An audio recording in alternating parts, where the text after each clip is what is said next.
Hanging with Hester 1 to 3 yesterday, as we said, Jacoby Stevens was on with Hester and Gordy talking a little bit about why he chose to stay in Baton Rouge. He also talked about the new style of coach in the building. You talk about a personality change. Both of these coaches are high-end defensive minds in college football when you talk about Bo Pelini and Dave Aranda, but very much opposite when you talk about coaching style and personality. Here's Stevens talking about his new leader in Pelini.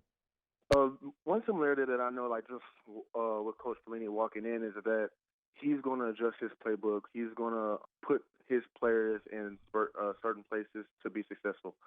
It's not a system where players have to adjust to his playbook, or whereas he's going to adjust to his players, and he's going to just like Coach Rand is really good at it. Coach Pelini is really good at it too, and he's going to put his certain players that he feels fit to make plays on the field. When we talk about Bo Pelini's personality, and if you didn't watch him during his first stint here in 05 to 07, when we say like he's a guy that brings energy, I don't want people to think it's like a military style, like he's a guy that doesn't like to have fun. He likes to have more fun than anybody. It's not that style of energy. It's not the style where you're worried about going to work and you're worried about messing up. He's just that guy that comes into a room and all of a sudden everybody's like, all right, now here we go, because he brings that energy and he knows how to get the best out of his players. I've told the story so many times. Me and Matt Flynn would sit there and listen to the defensive pregame speeches before the games in 07 because he was going to lose his mind. He was going to get everybody fired up. That whiteboard behind him had no chance of surviving, and we loved it. So it's a different energy. Do not think it's like a dictatorship at all. It is just a positive energy where he comes in and you're like, all right, this guy means business. Let's go. You know Ogeron personally. You know his personality around his football team. You've seen him in pregame settings when he does like resets his jaw. Yeah. In front of his team. How do you think that those two personalities can exist together, I think especially on the same side of the ball? I think it's going to be perfect. That was a big question, right? A lot of people want to know how that was going to work. It's going to work just fine. I mean, that's what O wants. Like, O wants that personality. He wants that guy that gets just as mad as he does when a third and 8 gets converted, right? And so I think it's going to be fine. I think that Bo Pelini is going to know exactly when to hold it in and when not to hold it in and things like that. It's not going to be Bo trying to overtake everything either. Like, Bo is a very good assistant coach. He's a very good head coach. He knows the difference between those roles. I wonder how being a head coach, did you get this out of him? How being a head coach can make him a better assistant coach, can make him a better coordinator after you see it from the front line. It's a much different scenario when you're not the guy. You don't have to go give the post-game press conferences. You don't have to worry about the recruiting in the offseason and what the numbers look like. You don't have to worry about going out and speaking to the alumni and the coaching caravan in the offseason.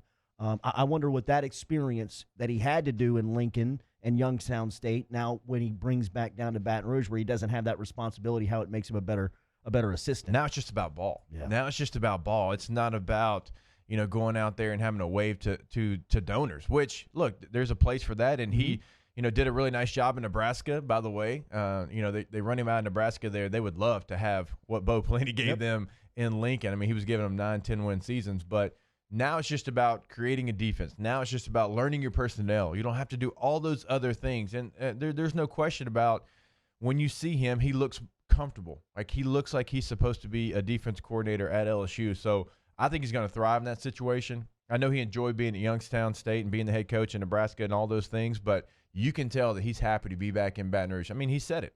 Every time we talk to him, he's like, man, I miss this place. This place is special. When he got into detail about what it means to recruit kids from Louisiana. That was fine. That was a great answer. This is a guy he's from Ohio. But when you start talking about kids from Louisiana, he said, it's just different. He said, there's a grit about him. There's just a hardworking mentality that every one of these kids has, and you don't have to coach it into them, right? And so other places he's been, it's been a little different. Here, he feels at home. He's also missed the ability to have a chance to coach players like Jacoby Stevens. Yeah. I think the one thing that he said after his first day on the field, a first day of fourth quarter program, was, oh, yeah, I forgot what they looked like.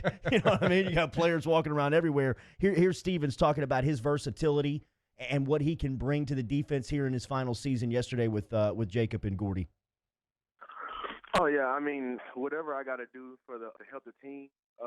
But I mean, it's something that I've always done. I did it last year, going all over the field. I mean, when I talk to people today, they ask me what position I play, and where do I line up and all that stuff. But I mean, it's simple once you know football and you know the playbook. You just got to trust the coaches that they're gonna, like I said, put you in the right spot, and to study the team that you're going against, and that's how you have the ability and the capability to play in different spots on the field. We talk about it a lot in basketball, positionless basketball, where you got prospects that you can put out there and you can just say, look, guys, find the best spot on the floor that suits you well. You're not necessarily box them into one position. Stevens fits that mold where his versatility, to me, is the best part of his ability. But under Pelini, won't we see them now start to recruit more strong and free safeties? Right. Won't we see that? I think so. That's been his MO in the past. And Jacoby Stevens, think about this. This will be the first time in his LSU career where he plays the same position the next year. Mm-hmm. Because in 2018, he was an edge rusher. Go back and watch the game at Auburn. I mean, he is a guy coming off the edge as an outside linebacker.